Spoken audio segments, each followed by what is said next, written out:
They're yeah, the pussy families, they just they are selfish. They want they do not want the against babies of to continue so-called facts. None of your so-called facts are correct. Are Hezbollah targets in Lebanon after several rockets were fired from Lebanon into Israel. ABC's Matt Rivers is there in Tel Aviv with the latest overnight. Good morning, Matt. And Israel is also sending more troops into Gaza. That tense 24 hours here across the region. Israelis starting their work week with sirens as a missile launched from Yemen set off alert systems. Oh man, they have valid security concerns again in southern Lebanon. That's crazy. Across the country, the IDF intercepting it, though, before it arrived. This, as the IDF says, it is once again expanding the presence of ground troops in Gaza, ordering new evacuations as more and more troops retake parts of Gaza. People now forced to pick up and move once again with no real safe place to go. It is a broad operation that has moved a lot faster than many were expecting, and it has left a lot of people dead. The death toll, according to the Gaza Health Ministry, well over 600 just since Tuesday, including at least 180 children, says UNICEF.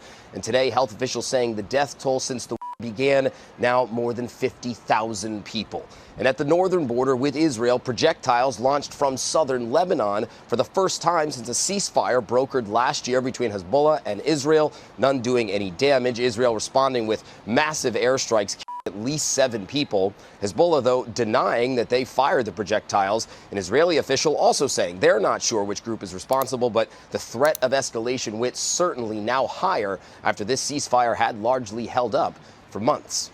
Yeah, the whole region on edge. Matt Rivers for us. Thank you. Israel's basically ripped up the ceasefire agreement that was signed, that was put by the Americans. That envisaged going to the second phase of the ceasefire, negotiating a permanent end to the war. What have they been doing for the last 3 weeks? Well, not negotiating. Hold on. We were meant to start a long time ago, and the Israeli team never went out. Absolutely no. The fact is that this government has never wanted to reach an end to the war, isn't it? It's awesome. Just like lying is OP everywhere, baby. Not just in Turkey, not just in America, certainly in Israel as well. Lying is always and forever overpowered. Lying is OP, please nerf. Just the argument is always just nah.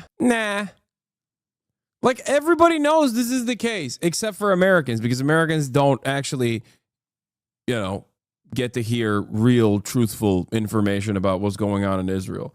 People in Israel know this is the case. They know this is the case, and either they like it because they like what Netanyahu is doing, or they're further to the right than Netanyahu and they like that he's like ripping it up. Or they hate it and they protest against it because they're like, I don't have an issue with like Gaza, but I want my family members to, be extracted. So very strange stuff in this day and age where I feel like 95% of what I talk about is just me constantly going, this is just objectively untrue. Like what this government official, insert government official from anywhere, okay? What this government official is saying is just undeniably incorrect. It's just a lie. Washington to sit with Witkoff and with Trowerk that will actually talk about what Israel needs are. And that's very important because at the end of the day, we have to bring back the security and the safety of our children. Netanyahu has his own priorities.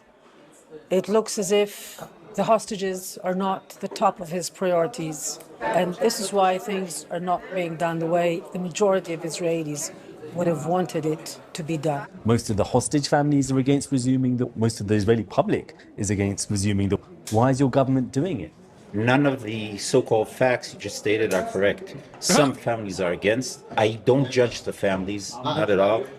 They're the pussy families, they just they are selfish. They want they do not want the against babies of to continue so-called facts. None of your so-called facts are correct. No, this is not the UN drawing guy. This is a different guy. We have been trying for the past 3 weeks, sort of negotiation with Hamas. It's understood that they're not going to release hostages without staying in Gaza. Staying in Gaza is not something we are willing to let them do. Therefore, there's no other way. You've 50,000 Palestinians in Gaza.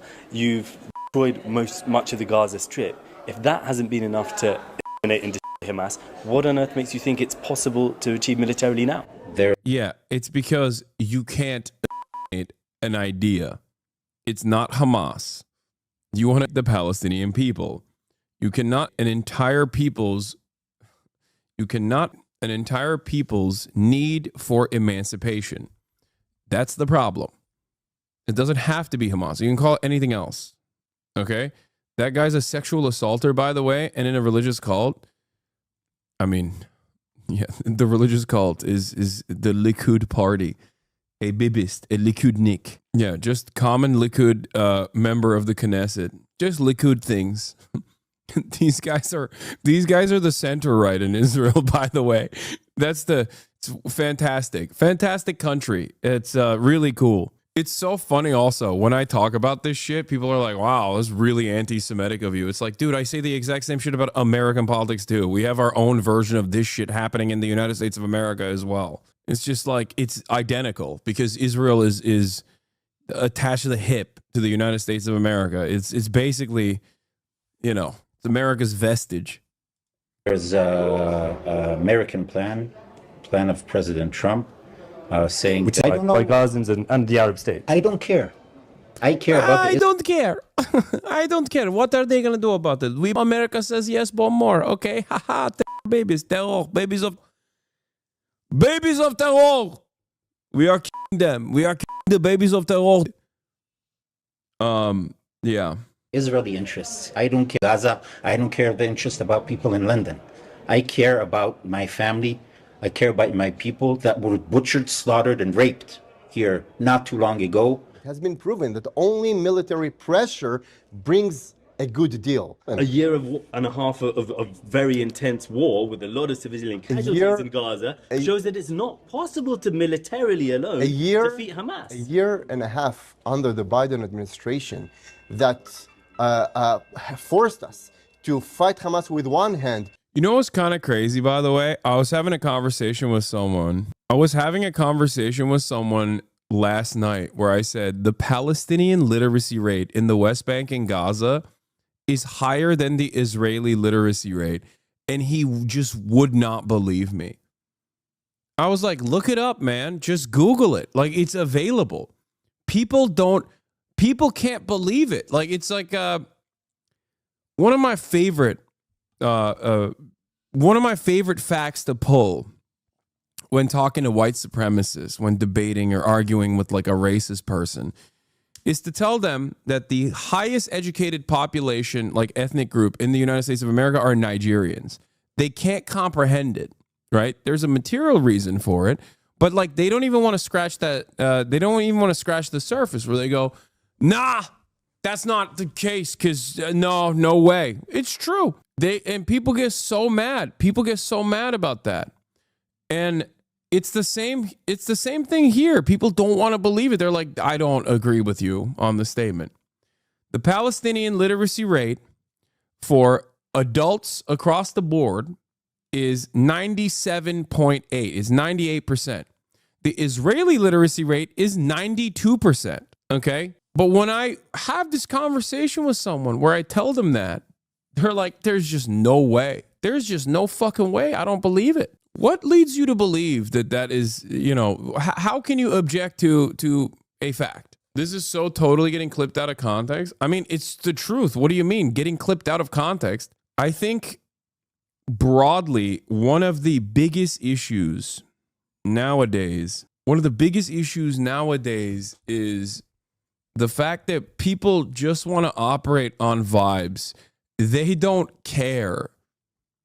Okay? Yeah, it's because of the Haredim and isolated communities. Yes, that is part of the reason. Nice trivia, but what does that have to do with anything? The broader point that I'm making, listen to the point I'm making, which is that people, by and large, and educated people as well, like well-educated people, would rather confirm their biases than actually seek out the truth.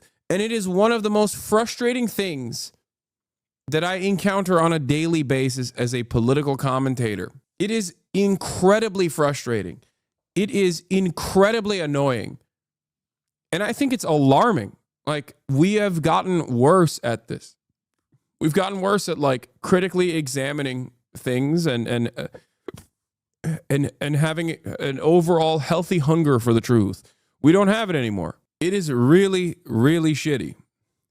And perhaps the reason why, especially in the United States of America, why we have this issue is because of this.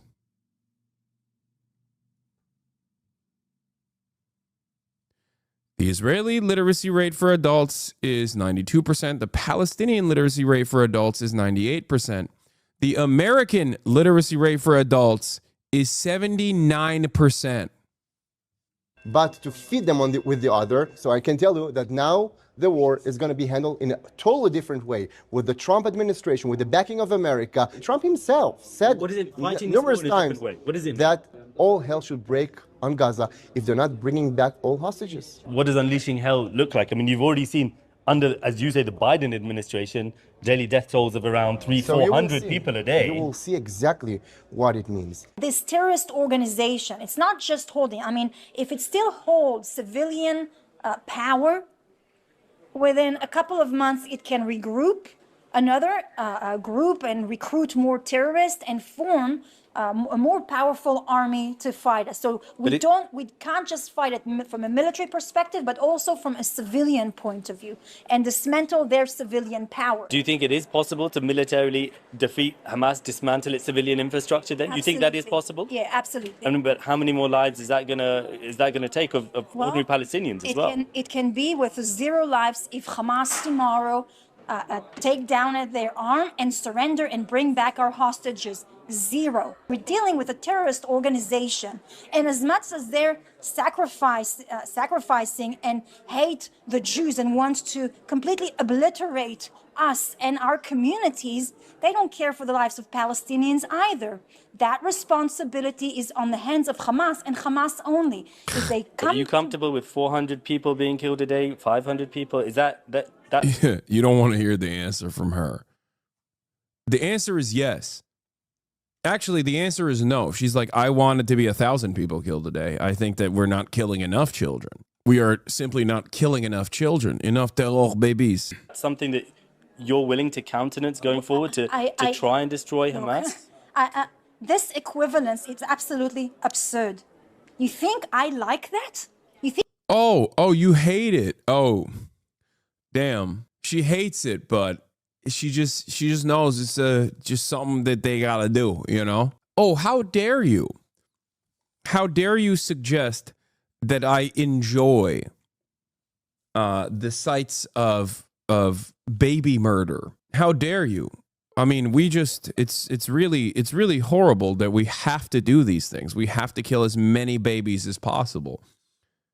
How dare you? I mean, you guys know the reason why I say this, by the way, the median age in 2020 in Gaza, I don't even know what the latest stats on this looks like, but the median age in 2020 in Gaza was 18, okay? 40% of the Gazan population is 14-year-olds or younger. They're killing children mostly. There's a reason why when you look at the stats, when you look at the actual stats of like who they're killing, whenever they bomb something, it's like mostly kids and women and the elderly. Close to 80%. It's it. Yeah, our greatest ally. Here it is. Israel recently committed the largest child massacre in its history. 200 children and 100 women were killed in one day. Altogether, about 400 civilians were killed, and the number of the dead is not yet final. These numbers are not reported in the Israeli media, and if they are, it's always minimized in an outrageous manner. The only time you hear these numbers get reported in Israeli media, as a matter of fact, that's also not true.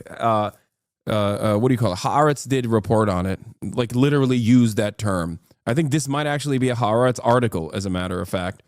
But the only other channel that I saw in Israel report on the numbers was, I think it was like Channel 14 or something, like one of those fucking pro Benjamin Netanyahu channels that reported on it by saying 400 terrorists dead.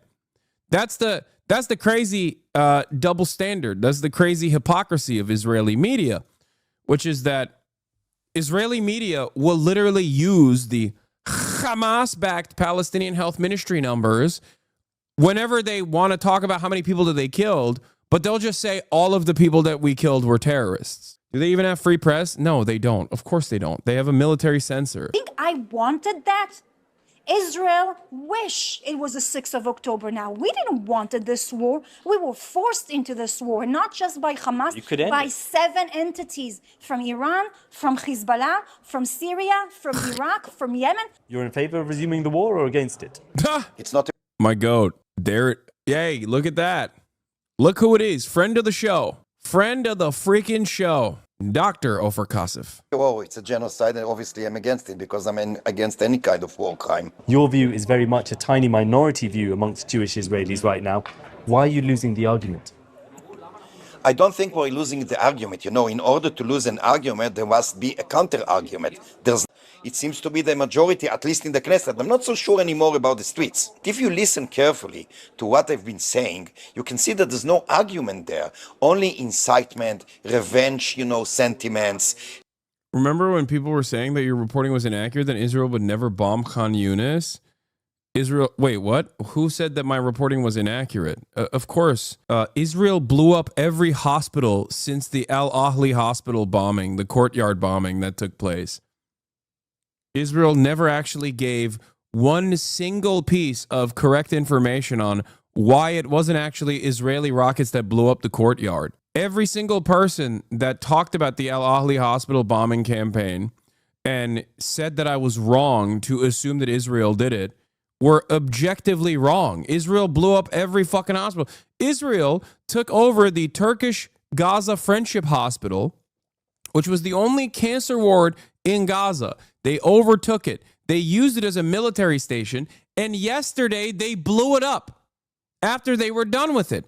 And they said, well, no one can use the hospital anyway because we had overtaken it militarily. When I began my conversion process still going, the first and most important lesson I learned from diaspora, and especially people who lived in Israel, was that the government always lies. That's just the standard. Yeah. I mean, every government lies.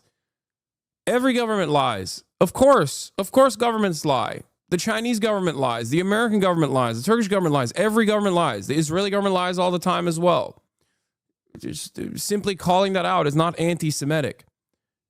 I would say that the Israeli government, on the other hand, lies in the most egregious ways possible, in the most like easily identifiably wrong ways possible. That's the major difference, because there's no opposition in the Western world to the Israeli government's lies. They just never counter it. There are more critical reporting against the Israeli government in Israel than the United States of America. Our mainstream press is always running defense for Israel in ways that are more egregious than Israeli outlets. Israeli Zionist leftist media person Guy Meroz last night on Channel 14's talk show Hapatruatim. Now we need to focus on one thing only: to stop the war, to bring back the hostages, and then, as far as I'm concerned, then Netanyahu can destroy all of Gaza.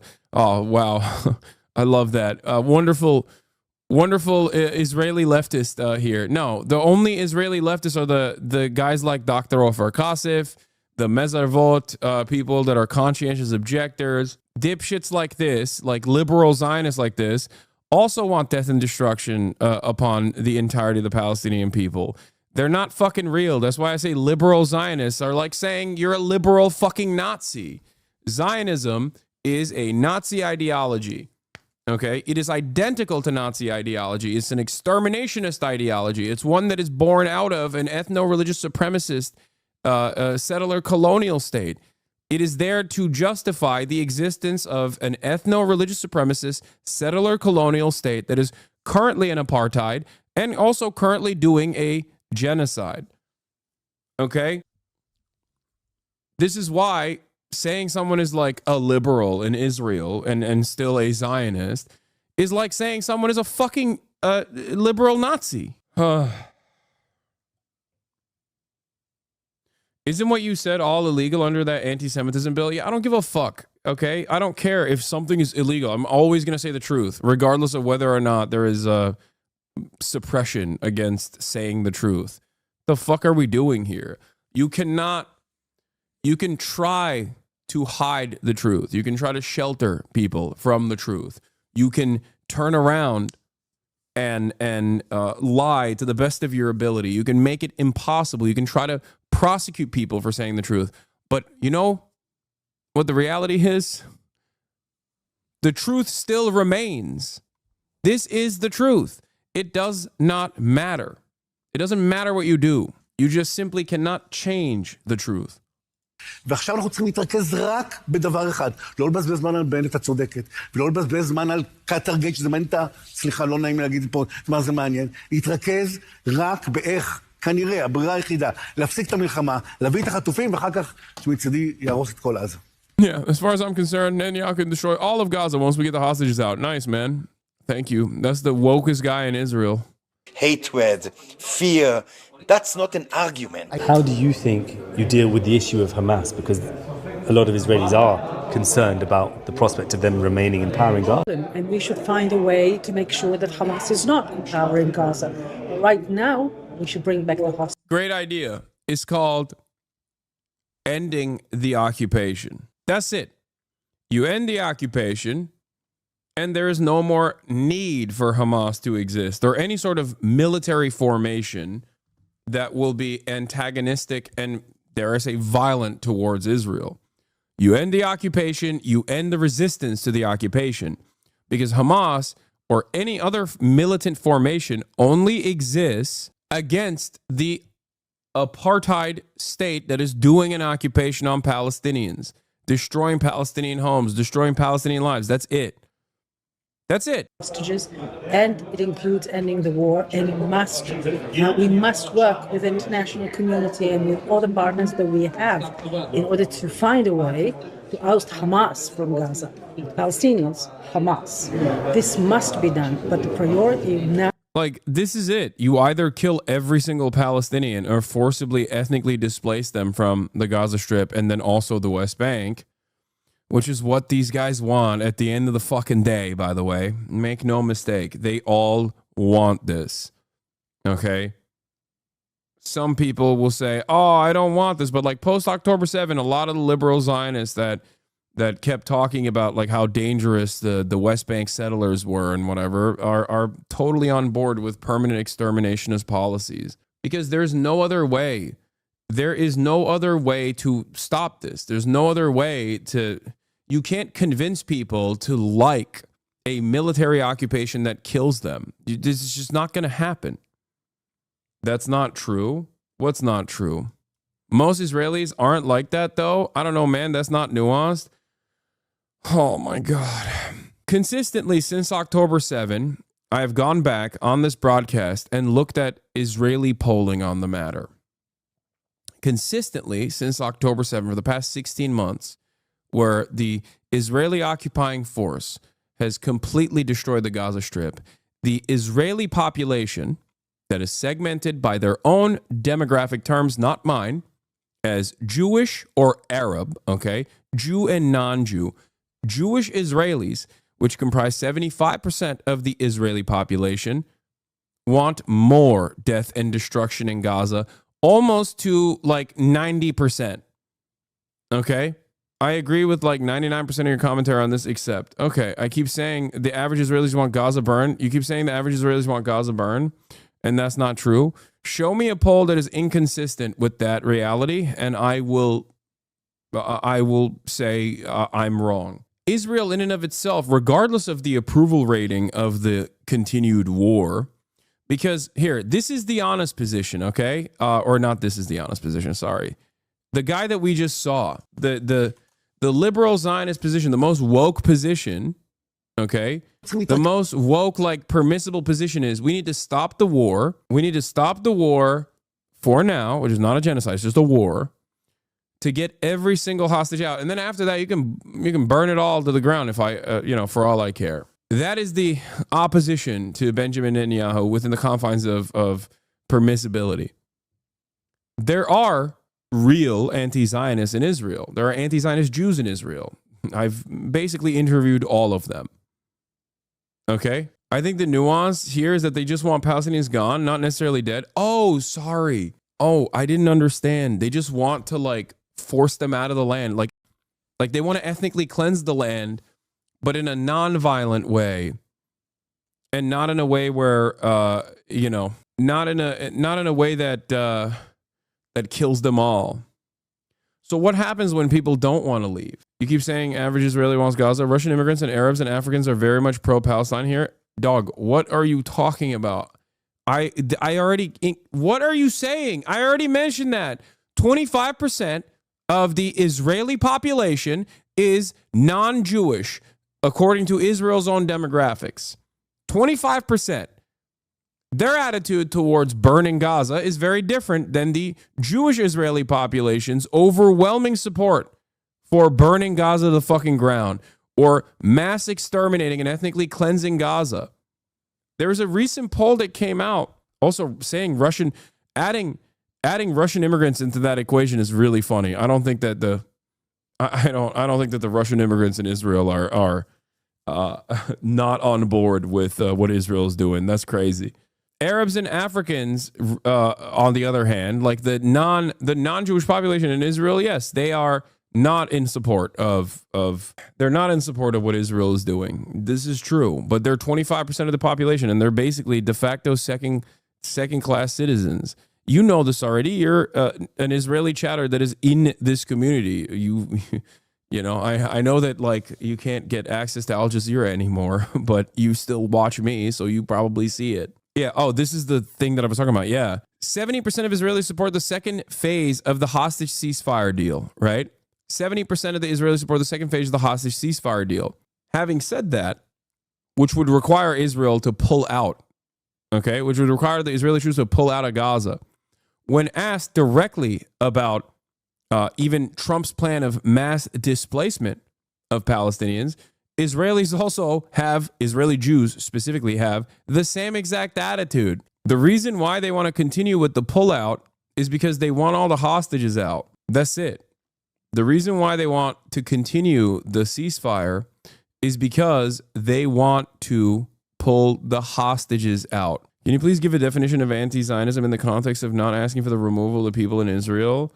Yes, I believe that currently, I look at things honestly, I believe that currently there is already one singular state. It's Israel.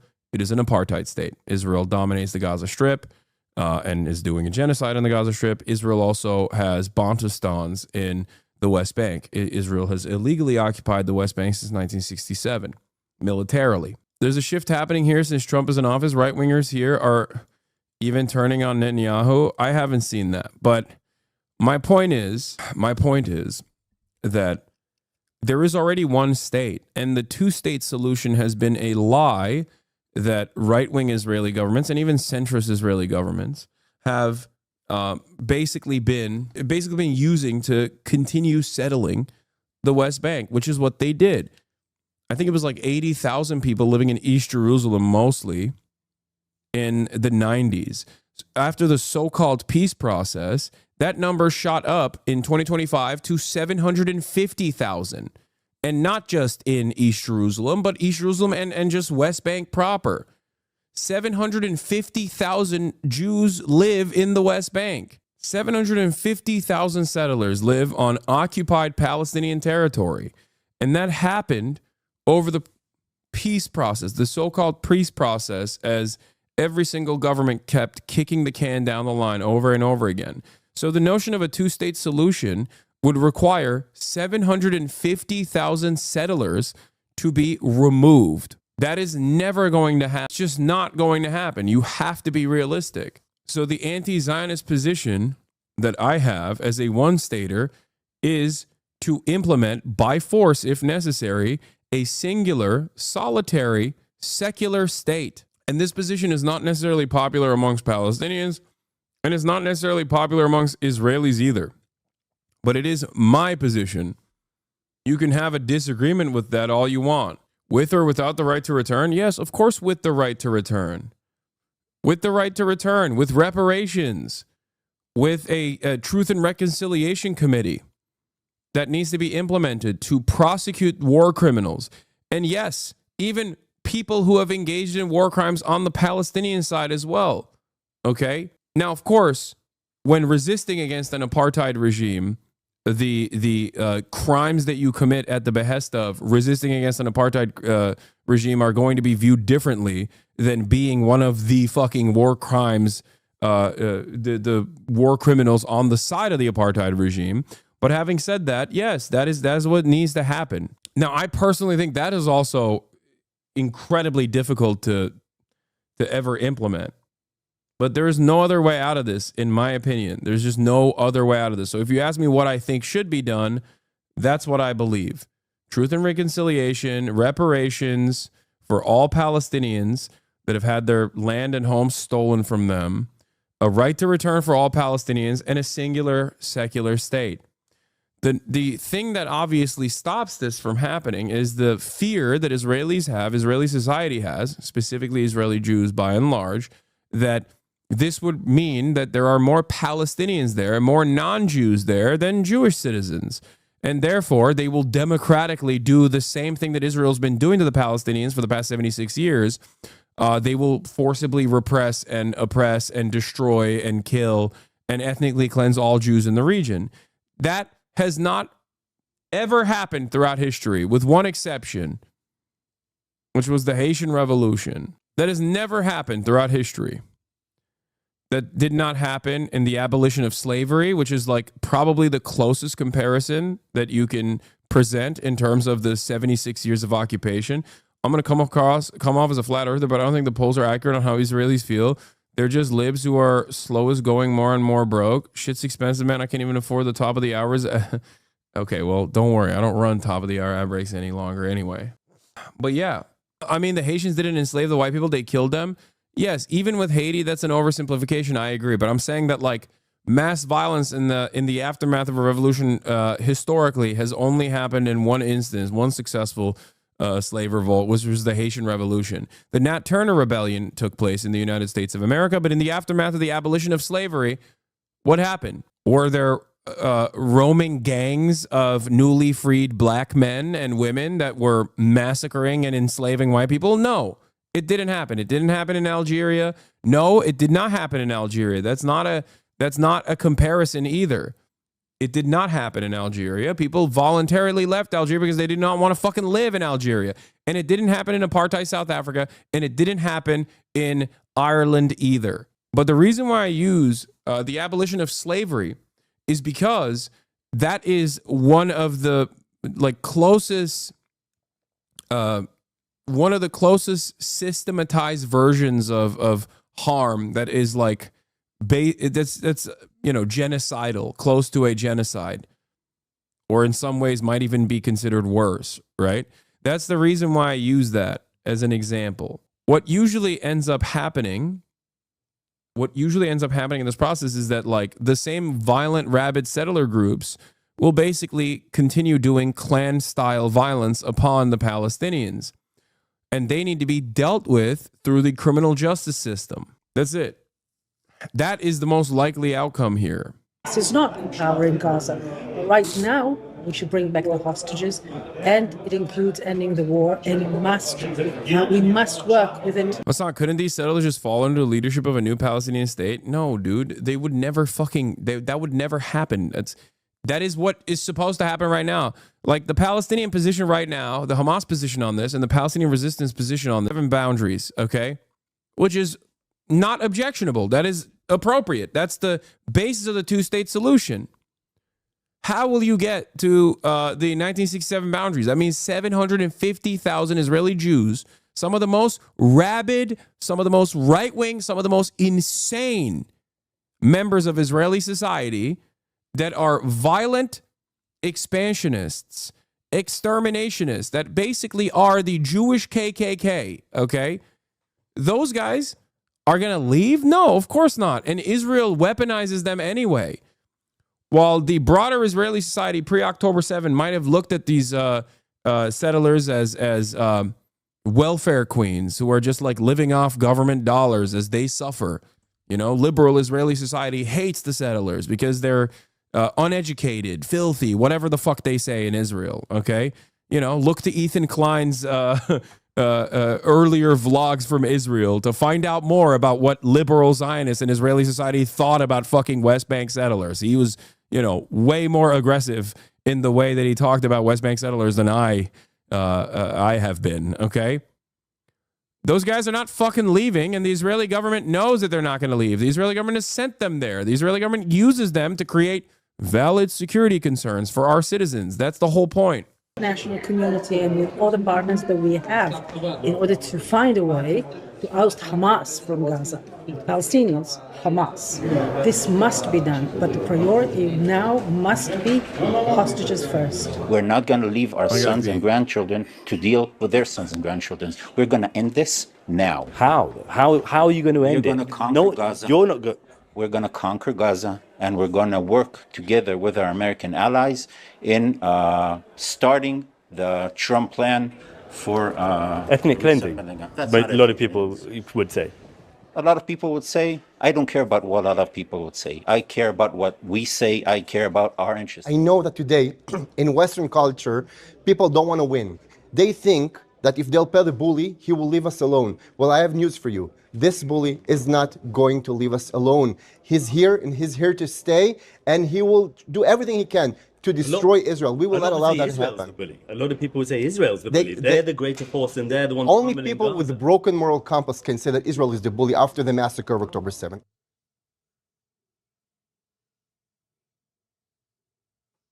The fighting in Gaza is having a devastating side effect on some Palestinian communities in the West Bank. Activists say dozens of new Israeli outposts have sprung up across the territory since the war in Gaza began. CNN's Nada Bashir reports many Palestinians now believe they have only one option left: to move. For decades, Palestinian shepherds have faced threats and violence at the hands of Israeli settlers. Dozens of rural farms like this one have already been abandoned as a result. But such violence is only increasing. This is just one of several incidents documented by Israeli NGO B'Tselem over recent months. The organization says dozens of settlers descended on the occupied West Bank. Yeah, this is now we're moving on to the other side. The Israeli apartheid and what it looks like to live under the Israeli apartheid in the West Bank. When you look at Gaza, that's what a genocide looks like. When you look at the West Bank, that's what pogroms under an apartheid looks like. This is a systematized version of violence that is outsourced to the most rabid fucking psychopaths that you have ever seen. It's as though the American government is working side by side with the Klan in the Reconstruction to dominate the newly freed black men and women. Village of El Mania in mid-February, attacking homes, farming equipment, and even residents. Yeah, Palestinians leave as Israeli outposts spring up is such a disgusting way to approach the subject matter. No, Palestinians are being forcibly removed from their land illegally by rabid terrorists who are backed by the government. That's what's going on.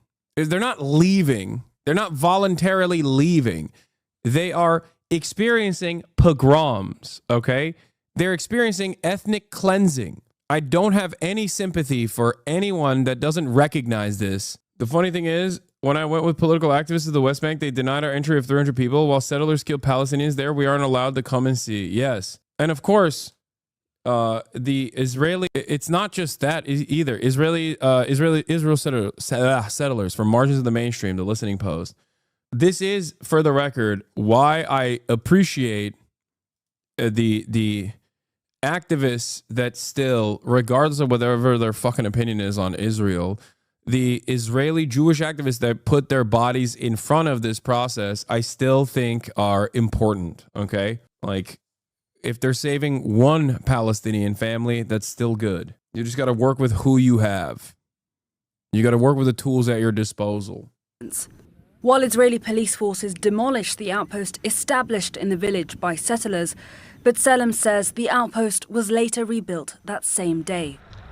Dozens of Palestinian herding communities have been impacted by the spread of outposts like this one, essentially undefined settlements, usually made up of small structures or caravans.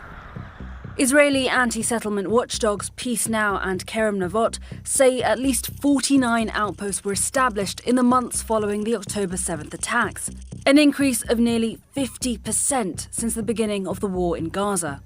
As of last December, the groups estimate that herding outposts covered almost 14% of the occupied West Bank.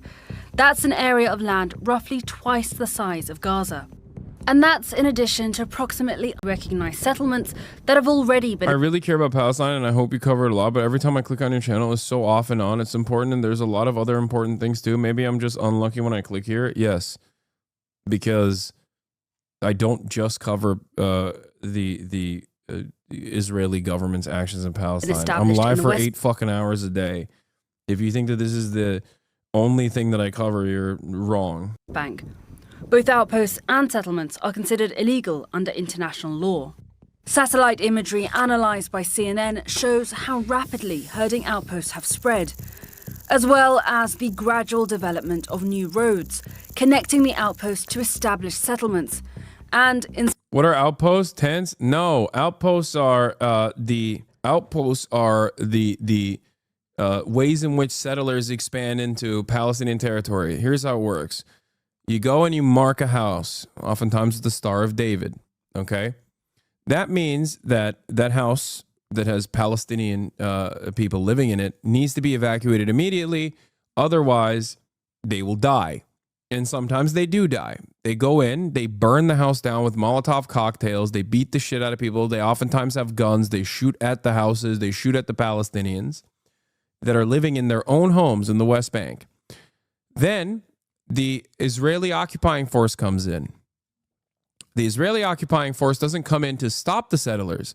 The Israeli occupying force, as a matter of fact, comes in and militarily defends the settlements. Okay? In the aftermath of that process, once they've successfully ethnically cleansed the Palestinians from that land, they build outposts. Outposts is a militarized version of a home. The reason for why they build these outposts is to segment off different areas of Palestinian land from one another. Because once you build those outposts, then the Israeli government comes in and builds roads. Roads that Palestinians can't drive on. Remember, this is their own land, internationally recognized as occupied Palestinian territory, illegally occupied by the Israeli government. So they build compounds that cut across Palestinian land deliberately, and then they build roads across Palestinian land deliberately, and then they don't fucking let the Palestinians drive on those roads. All of this is done in an effort to trap Palestinians into Bantustans. A similar concept that existed in South Africa as well during the South African apartheid. Every step of the process, the Israeli government militarily protects the settlers engaging in this act of terrorism. Because the Israeli government itself is a terrorist government. The Israeli government itself is a fascist government. Outposts are built to envelope Palestinian lands in the same way it was done to Gaza, hence the name the Gaza envelope. Yes, the Gaza envelope is the kibbutzim that are the first line of defense surrounding the Gaza Strip. In some cases, cutting Palestinians off from the land that they depend on. In the northern village of El Farisiya, the local farming community has now been almost entirely depopulated.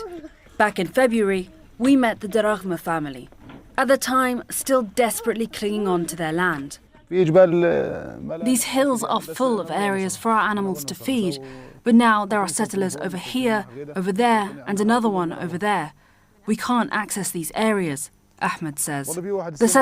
I truly don't know what to say to my coworker who says B'Tselem and the other Human Rights Watch organizations are anti-Semitic. Is your coworker Jewish even? Like, Jewish or not, doesn't really matter. They're fucking delusional and they're a fascist. But it is pretty funny because I hear this a lot from people who aren't even Jewish, where they just like think that they know more about Judaism than fucking actual Jews. They know more about Israel than Israelis. They know more about Jews than Jews themselves. They feel so confident in saying, well, you're not a real Jew. There's nothing funnier than entertaining the hubris of ultra-Zionist Gentiles who think that they literally are more Jewish than Jewish people, you know, because they're more pro-Israel than Jewish people. Yes, he's an Israeli who works for the... Dog, he works at Elbit. Like, wait, what? Yeah, no shit. And if he's a coworker, you work there too. You should probably fucking quit your job if you work there. Yeah. Okay. Well, yeah, no shit. He says B'Tselem is fucking anti-Semitic. And Human Rights Watch is anti-Semitic.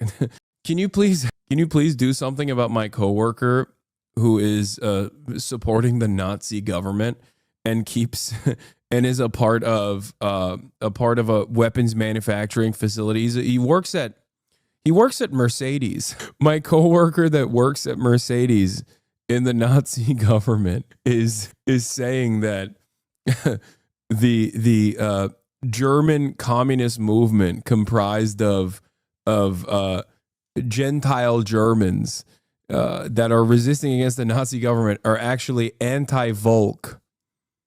They're anti-Nazi, and it's fucked up.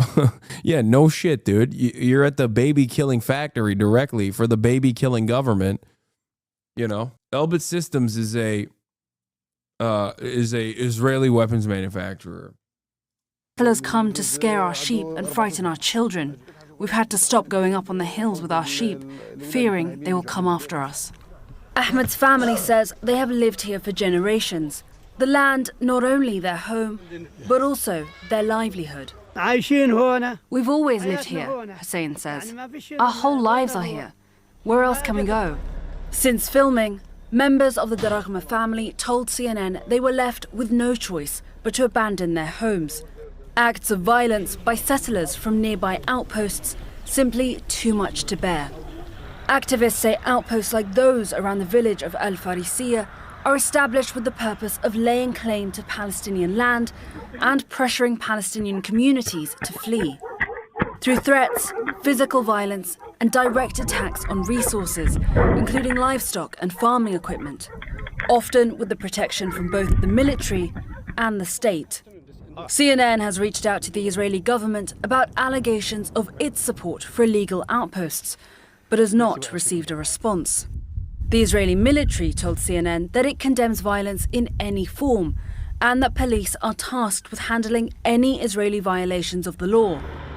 When asked about new roads we saw being developed around another nearby village, the IDF said the land had been seized for, quote, operational needs, adding that the route is intended for use by security forces and that it has been developed in accordance with military orders. It's important to understand that this project, this herding outpost campaign, or this project is a national project, it's a state project. This is not a project which is initiated by individuals. It's a project which the state of Israel is standing behind it, it's budgeting, is facilitating, is protecting it.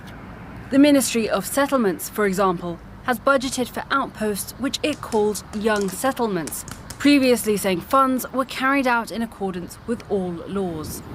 But the displacement of Palestinian herding communities is just one part of a deepening crisis in the West Bank.